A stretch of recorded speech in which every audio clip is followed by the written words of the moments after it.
అందరికీ మరొక్కమారు మన ఛానల్కి స్వాగతం అండి. ఈరోజు మేము ఎంతో రుచికరంగా పోషకాలు నిండినటువంటి న్యూట్రీ లడ్డును తయారు చేస్తున్నామండి. ఇందుకోసం మేము అరకప్పు పల్లీలను తీసుకున్నామండి. వీటిని డ్రై రోస్ట్ చేసుకోవాలి. సన్న సెగ మీద దోరగా వేయించుకున్నామండి. మంట మాత్రం పెద్దది చేయకూడదు, చిన్న మంట మీదే వేయించుకోవాలి. తర్వాత అదే ప్యాన్లో కొద్దిగా నెయ్యి వేసుకొని అరకప్పు జీడిపప్పును కూడా సన్న మంట మీద వేయించుకున్నామండి. ఈ జీడిపప్పు కూడా దోరగా వేగిన తర్వాత అది కూడా పళ్ళెంలోకి తీసుకుంటాం. అన్నీ కూడా అరకప్పు మోతాదు తీసుకున్నామండి, కొన్ని కొంచెం తగ్గించుకున్నాం. ఈ జీడిపప్పును కూడా పళ్ళెంలో వేసుకున్న తర్వాత బాదం నానబెట్టి ముందే ఉంచుకున్నామండి. దాని పొట్టు తీసి కొంచెం తడి లేకుండా ఆరబెట్టుకున్న తర్వాత ఆ బాదం కూడా ఈ మూకుట్లోనే వేసుకొని సన్న సెగ మీద వేయించుకొని పళ్ళెంలోకి తీసుకున్నాము. తరువాత అరకప్పు పిస్తా పప్పులు కూడా తీసుకొని సన్న సెగ మీద వేయించుకున్నాం.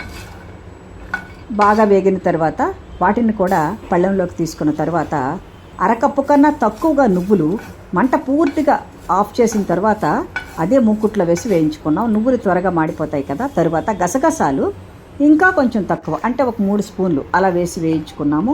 నువ్వులు గసగసాలు తక్కువ తీసుకున్నాము. మంట ఆపేసిన తర్వాత వేడిగా ఉన్న పెనంపై వేయించి తీసుకున్నాము. తరువాత ఖర్జూరం, పిక్కతో ఉన్న ఖర్జూరం తీసుకొని పిక్కలు తీసేసి దానిని మిక్సీ పట్టి ఉంచుకున్నాం.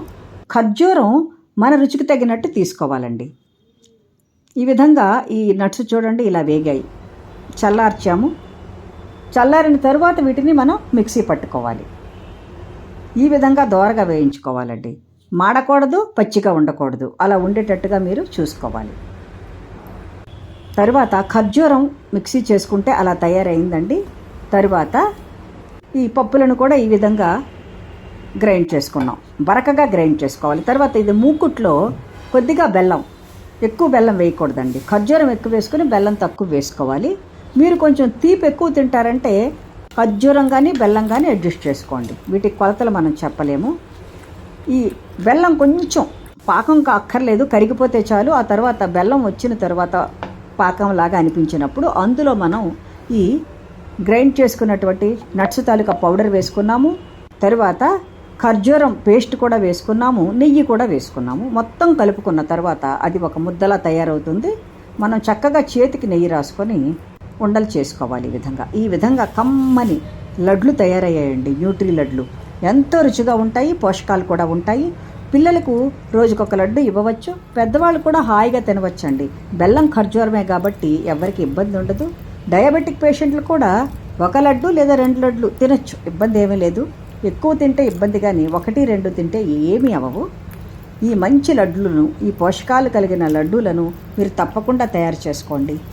ఎంతో రుచిగా ఉంటాయి. అస్సలు మిస్ కాకుండా తయారు చేసుకోండి.